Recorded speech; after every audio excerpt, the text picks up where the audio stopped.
आज अंतर्राष्ट्रीय महिला दिवस समारमा फाउंडेशन की ओर से आज मनाया जा रहा है। हमारे साथ समारमा फाउंडेशन की अध्यक्ष हैं, आज उनसे हम बात करेंगे महिलाओं को लेकर। आज अंतर्राष्ट्रीय महिला दिवस है, किस तरीके से देखती हैं?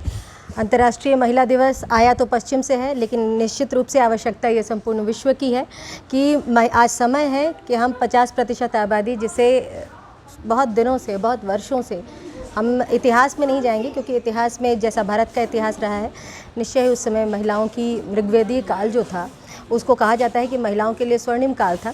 तो हम उस काल तक तो नहीं जाएंगे। उधर तो महिलाएं बहुत ही सशक्त थीं, अपनी हर प्रत्येक विधा, प्रत्येक क्षेत्र में उनका बहुत महत्वपूर्ण योगदान था। लेकिन इधर जो कुछ वर्ष हैं, इन वर्षों में महिलाओं ने जिन विपरीत परिस्थितियों का सामना किया है, तो पुनः वो कालखंड, ये अंतर्राष्ट्रीय महिला दिवस के माध्यम से हम उस कालखंड को निरूपित करते हैं कि पुनः हम उसी ओर जाएं कि हाँ, हम महिलाएं भी उस बात में, उन हर निर्णयों में, उन हर सामाजिक समस्याओं में, समाज के को चलाने के लिए जो भी आवश्यकता है, उन हर क्षेत्र में हम बराबर की भूमिका निभाएं। और बंधु, मैं एक और बात कहना चाहती हूँ कि वास्तव में समस्या क्या है कि हम निभाते भी हैं। जैसे आप किसानों को देखिए, किसान के रूप में यदि आपसे या किसी भी बच्चे से या कहीं भी कोई प्रश्न किया जाए तो किसान सोचते ही एक हम व्यक्ति को सोचते हैं। आप ही बताइए, आप एक व्यक्ति को सोचते हैं, वो कौन होता है?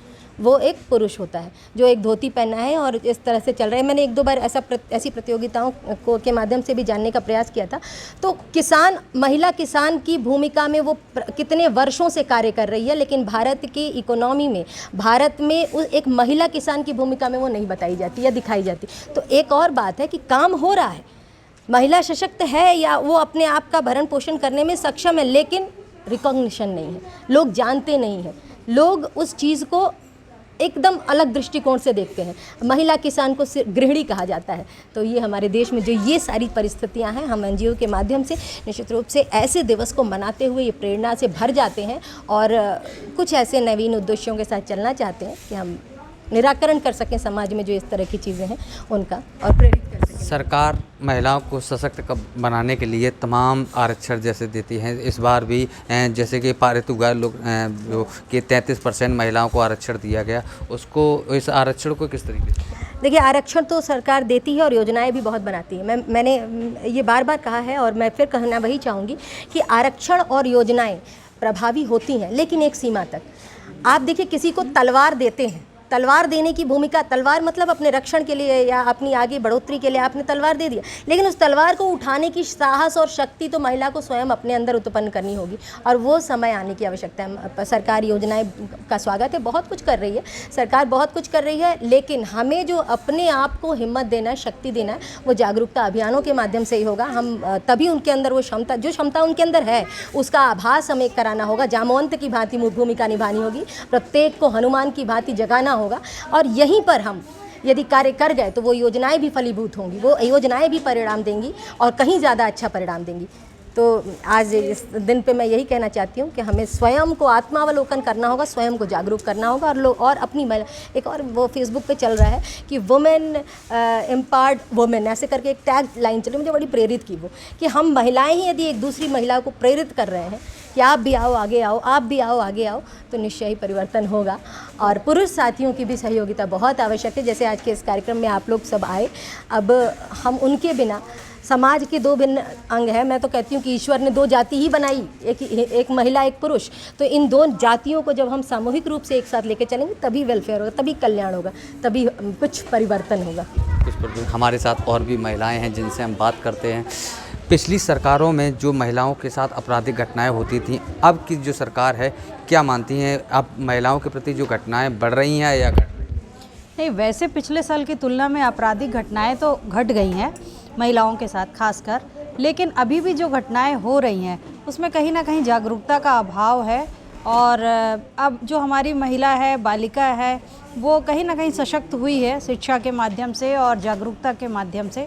तो मुझे लगता है कि अब थोड़ा सा ग्राफ तो गिरा है जो घटनाओं का जो हो रहा है, उनके अपराधों के, तो ये कुछ घटा है। जो आरक्षण दे रही है महिलाओं को, इस बार 181 महिलाएं संसद में पहुंचेंगी, सांसद बनेंगी। सरकार की इस निर्णय को किस तरीके से?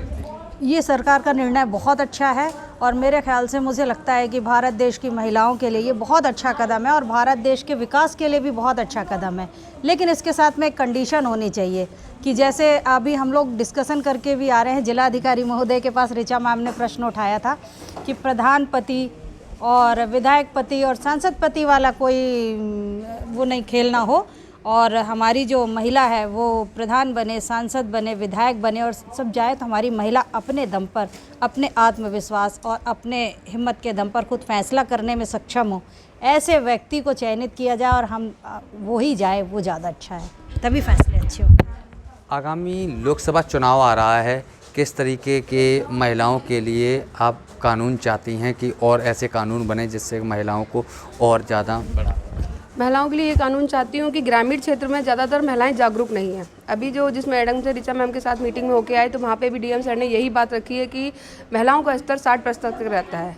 तो मैं ये चाहूँगी कि महिलाओं को जागरूक किया जाए, किसी भी हद से उनसे ये कहा जाए कि वोट दीजिए और पढ़े लिखे व्यक्ति को ही चुनिएगा। जब हम शिक्षित इंसान को चुनेंगे तो जाहिर सी बात है कि समाज हमारे बदलाव के रूप में रहेगा। हमारे साथ और भी महिलाएं जिनसे बात करते हैं। सरकार जो इस समय चल रही हैं, पिछली सरकारों की अपेक्षा ये सरकार कैसी चल रही है? सरकार तो निश्चित तौर पर सही चल रही है, लेकिन केवल सरकार के द्वारा किए गए कार्यों से महिला सशक्त नहीं होगी। महिला घर में, घर से बाहर, विद्यालयों में, हर जगह जब स्वयं सशक्त होगी, या ऋचा मैम की तरह कोई जैसे इस टाइप के एनजीओ हैं, इनकी ऐसी गोष्ठियाँ, ऐसी चीज़ें होनी चाहिए जिससे हम लोग एक दूसरे के विचार जान सकते हैं और स्वयं में सशक्त हो सकते हैं। और इस चीज़ को मैं तो मैडम से भी कहूँगी कि ये गांव-गांव में जाके कौन करेगा हम लोगों को जागरूक। उन महिलाओं को जो बेचारी घरों में बंद हैं, प्रधान भी बन जाती हैं, सांसद भी बन जाती हैं, लेकिन कुछ ना बोल पाए, ना अपना निर्णय ले पाए, उन्हें कौन करेगा। ऐसी महिलाएं आगे आएँ क्षेत्र में और आगे बढ़ें, तभी सरकार भी सफल होगी, उनके प्रयास भी सफल होंगे। अब लोकसभा चुनाव आ गया है, किस तरीके के महिलाओं के प्रति ऐसे नियम कानून बने जिससे कि महिलाओं को और आराम मिले आज़ादी में? कानूनों की कोई कमी नहीं है, लेकिन उन कानूनों को फॉलो करने वाला कौन है ये बताइए। जनता ही तो है, हम और आप ही तो हैं। तो जब हर एक के अंदर ये जागरूकता आ जाएगी तो निश्चित तौर पे अपराध भी कम होगा, अपराधी भी कम होंगे और जो सरकार चाह रही है वो काम भी होगा। लोकसभा चुनाव आ गया है, किस तरीके से महिलाओं के लिए नई योजनाएं आएँ, किस तरीके की योजनाएं चाहती हैं? योजनाओं की तो खैर कोई कमी नहीं है, हमेशा अच्छी से अच्छी ही हर सरकार देने की कोशिश करती है। बस समस्या ये है कि उनकी जो मानसिक स्तर की सोच है और जो मतलब बालिकाओं की शिक्षा की सबसे महत्वपूर्ण जो अग्रणी भूमिका है वो शिक्षा के क्षेत्र में है। अगर शिक्षा उन्हें शिक्षित कराया जाएगा, अवेयरनेस कराया जाएगा, या छोटे छोटे प्रोग्राम जो मतलब बच्चों को जगा सकें। जब एक कहते हैं ना, छोटी सी बच्ची ही जागृत होगी तभी वो देवी स्वरूप बन के आगे जाके समाज में कर रही बुराइयों को ख़त्म कर रही है। सशक्तिकरण के लिए किस तरीके के कानून चाहती हैं? आनंद जी ने कहा है कि महिलाएं समाज का एक स्तंभ है, तो महिलाओं को आगे आना चाहिए। सशक्तिकरण, उनमें 100 शक्तियों का मतलब उन्हें वरदान मिला हुआ है कि जब भी कोई भी प्रॉब्लम आए तो वो दुर्गा भी बन जाती है और घर में कई विभिन्न प्रकार के रूप वो फॉलो करती है, माँ भी बनकर, बहन बनकर, बेटी बनकर।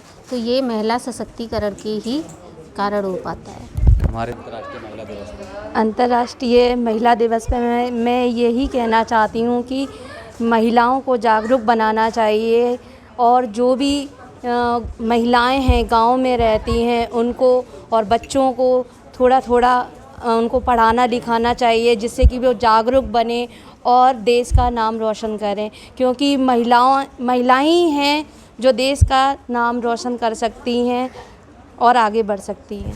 बिल्कुल आज अंतर्राष्ट्रीय महिला दिवस के उपलक्ष्य में यहाँ पर तमाम महिलाएं हैं यहाँ उपस्थित हैं जिन्होंने अपने अपने विचार व्यक्त किए हैं, सरकार की योजनाओं के बारे में बताया है और किस तरीके के कानून बने जिससे कि महिलाएं और आगे आ सकें और महिला सशक्तिकरण का जो संदेश सरकार चला रही है वो और आगे बढ़ सके। मैं अजय कुमार बाथम, इटावा लाइव।